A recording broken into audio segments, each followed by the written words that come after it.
Tu sungai. Sungai ni kita nak pergi mandi kejap lagi dah lah. Tapi yang dekat belah atas lah. Nak turun macam mana? Sini tak ada orang mandi.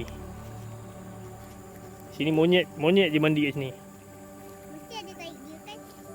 Ni air ni mengalir ke sungai yang kita mandi tu. Air yang kita mandi tu mengalir ke sini. Oh, so air yang kita mandi tu dekat belakang lah. Dekat atas. Tu bukit tu. Kita mandi kat atas tu. Dekat bawah bukit tu dah lah. Dah lah tengok tu, bukit tu. So kejap lagi kita pergi naik motor. Kita pergi mandi sungai kat bawah bukit tu. Gunung Bongsu. So daripada sini nak ke sungai bawah bukit tu 5 minit. 5 minit naik motor. Lepas tu sungai tu akan mengalir ikut kampung, ikut rumah orang semua. Last sekali dia akan pergi sini belakang rumah, belakang kebun. Kat situ je. Ya. Dah tinggi sangat dah dengan sungai. Tengok sungai jernih kan. Tanah ujungnya. Sungai kat belakang kebun ni jernih. Tapi sebab ada pilihan yang lagi best mandi, so orang tak akan mandi kat sini lah. Ya. Alah, terlambat. Tinggi ni bukit ni.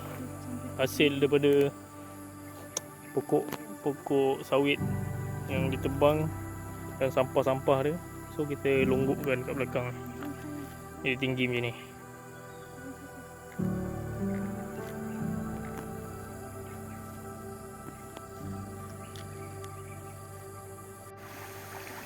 Okey, daripada kebun tadi nak pergi ke sungai ni 5 minit je. Cuba teka kat mana? Dah lah cakap.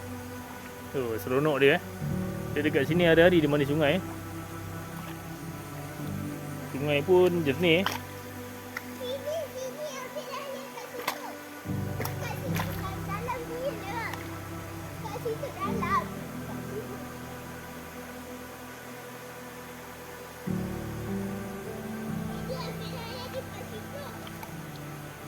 Ada juga sampah-sampah kat sini dah kutip betul bakar kat atas tu.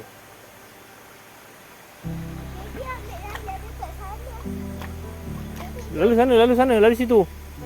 Tak balik sana. Lalu situ. Yang cetek tu. Nanti kita bawa dalam ke sana. Nanti.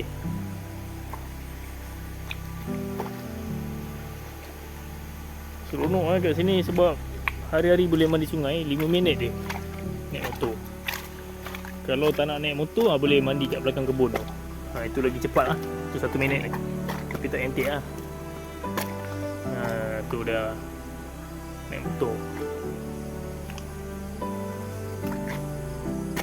Api dah padam pula. Mana api tadi?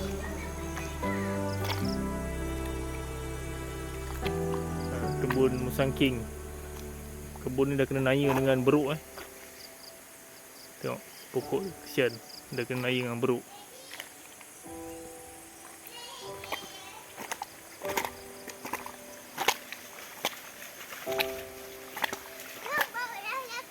Okey, jap.